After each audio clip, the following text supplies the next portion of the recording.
The British Prime Minister Theresa May has suffered yet another embarrassing defeat.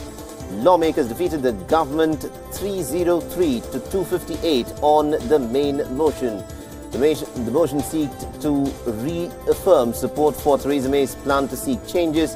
And the vote, however, does not change anything but will undermine Europe's confidence that Theresa May can win Parliament's support for a revised agreement.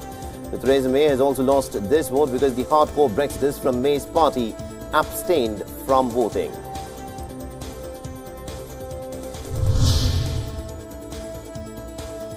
The anti-Brexit demonstrators set up a cake not hate stall featuring a cake in the shape of a popular protester hat and also cupcakes bearing a European Union flag. The other anti-Brexit protesters from the People's Vote campaign donned blindfolds to symbolize a sense of not knowing the direction that Britain was taking. Now, on the other hand, demonstrators from the Leave camp, Leave means Leave group, gathered outside the Downing Street with a large Valentine's Day card dedicated to British Prime Minister Theresa May.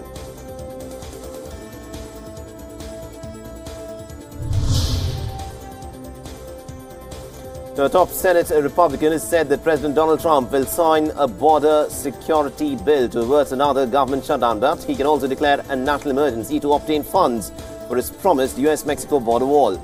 In an attempt to bypass Congress to get money that lawmakers have denied him for his wall, Donald Trump appeared headed towards triggering a swift court challenge from Democrats on constitutional grounds.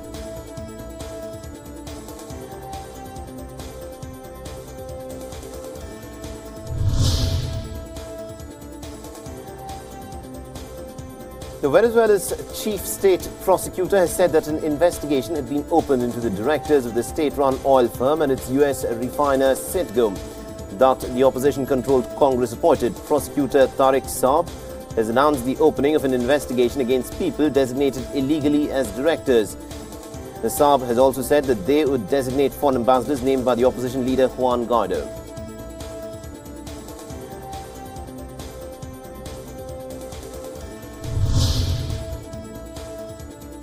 The heavy rains continue to wreak havoc in regions of Peru and Bolivia this week, causing rivers to overflow and also forcing residents from their flooded homes.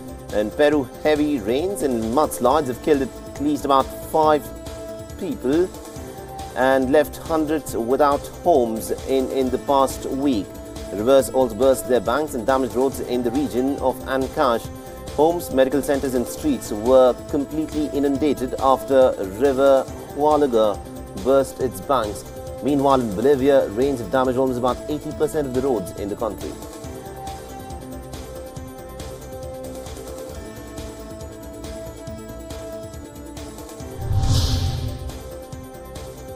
Hundreds of fishing boats were stranded in a frozen port in the coastal city of Dalian in northeast China's Liaodong province.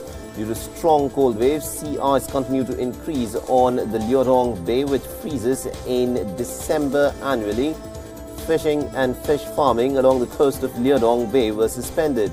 The relevant departments will help the fishermen check their stranded boats to make sure that they are not damaged.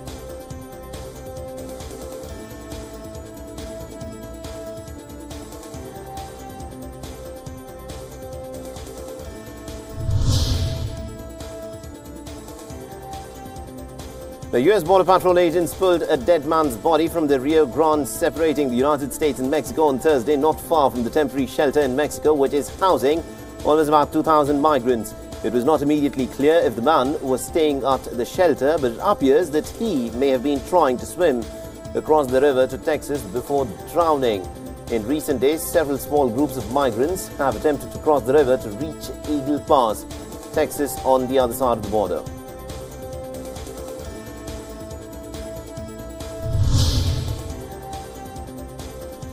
The 5 people suffered minor injuries when turbulence shook a Delta Airlines flight that was headed from Southern California to Seattle.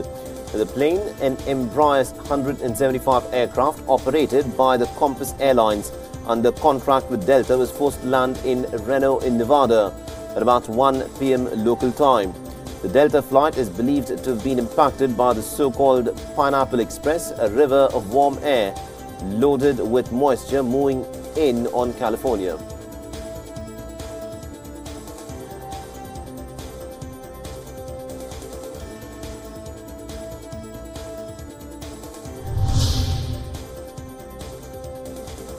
Russia is preparing to mark the anniversary of the Soviet withdrawal from Afghanistan when the last Soviet tanks rumbled back home across the bridge on the border with Afghanistan 30 years ago. The withdrawal was hailed as a much-anticipated end to a bloody quagmire. The Soviet Union, remember, had invaded Afghanistan in December 1979, driven by fears that the United States could try to establish a foothold next to the Soviet republics in Central Asia after losing Iran to the Islamic Revolution.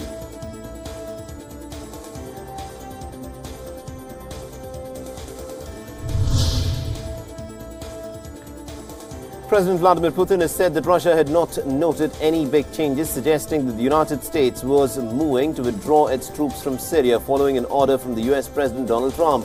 Putin said that Trump was trying to fulfill his election campaign promises by ordering the troop withdrawal. The top US commander overseeing the American forces in the Middle East had said that the United States is likely just weeks away from starting the withdrawal process of ground troops from Syria.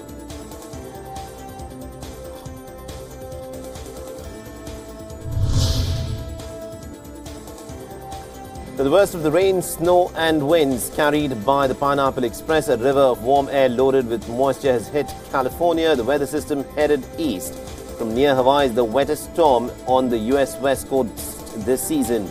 It has swamped cars, it has flooded vineyards, and has also forced hundreds of Californians to evacuate their homes on Wednesday to escape the threat of mudslides. Amongst the hardest hit areas was Northern California, where rain, driven by winds of almost up to 75 miles per hour, pounded parts of the Sonoma County's wine country.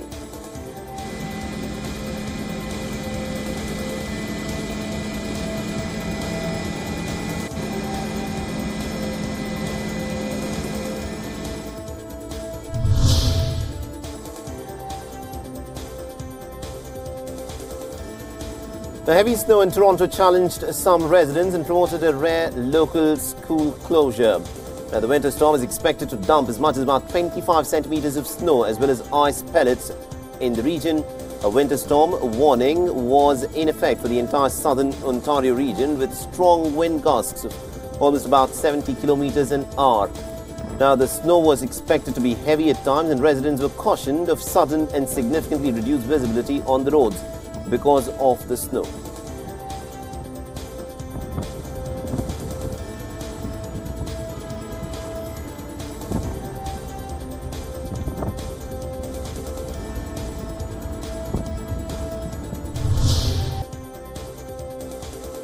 Some 4.5 tons of trash was pulled from the shores of the Galapagos Islands in just 7 days, as workers and volunteers worked to clean up the islands and the Galapagos National Park that covers almost about 97% of the islands. The officials have said that most of the trash was plastic and that it was washed up on the islands after months or years of floating at the sea. Now, most of the trash originated in South and Central America, but authorities have said that they were alarmed to discover a large amount of plastic that they believe drifted across the Pacific Ocean all the way from Asia.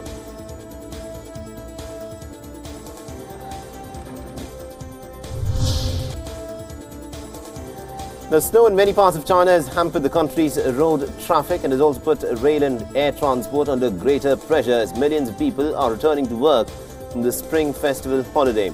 The 98 sections of 72 expressways around 8 provinces and regions in China have been shut due to snow. Now, many of the province's expressways and toll gates have been shut due to the snow, causing long lines of vehicles waiting on the roads.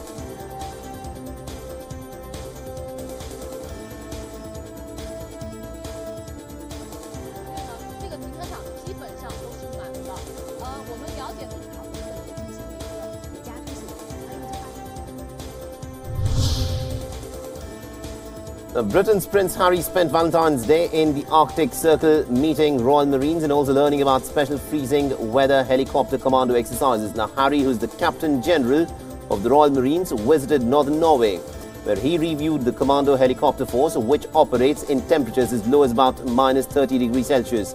The Royal Marines, that are known as Green Berets, are Britain's elite amphibious fighting force and are routinely deployed to some of the most dangerous conflicts in the world.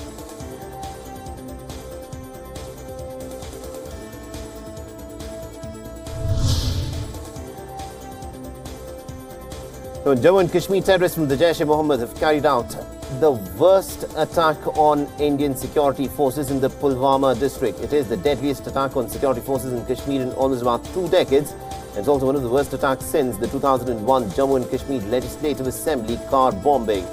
Home Minister Rajnath Singh spoke to Jammu and Kashmir Governor Satyapal Malik and has taken stock of the situation in the state. He has also cancelled all his political engagements in Bihar and is likely to visit Jammu and Kashmir today.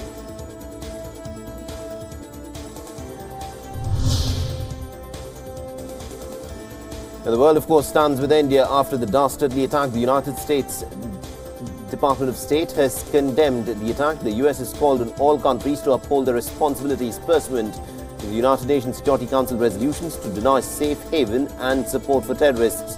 The messages have also poured in from the United Arab Emirates, from Turkey, from Russia, amongst other nations.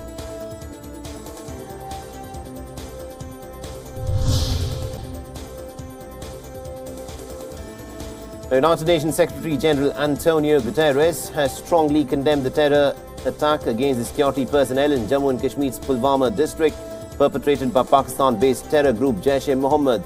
The United Nations has in fact called for those behind the attack to be brought to justice.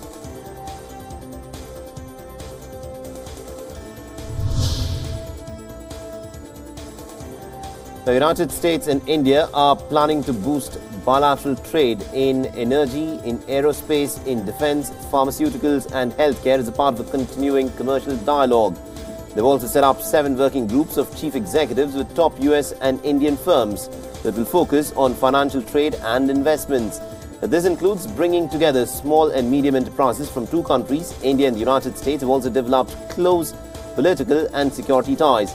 But bilateral trade, which stood at about $126 billion in 2017, is widely being seen to be performing at nearly a quarter of its potential.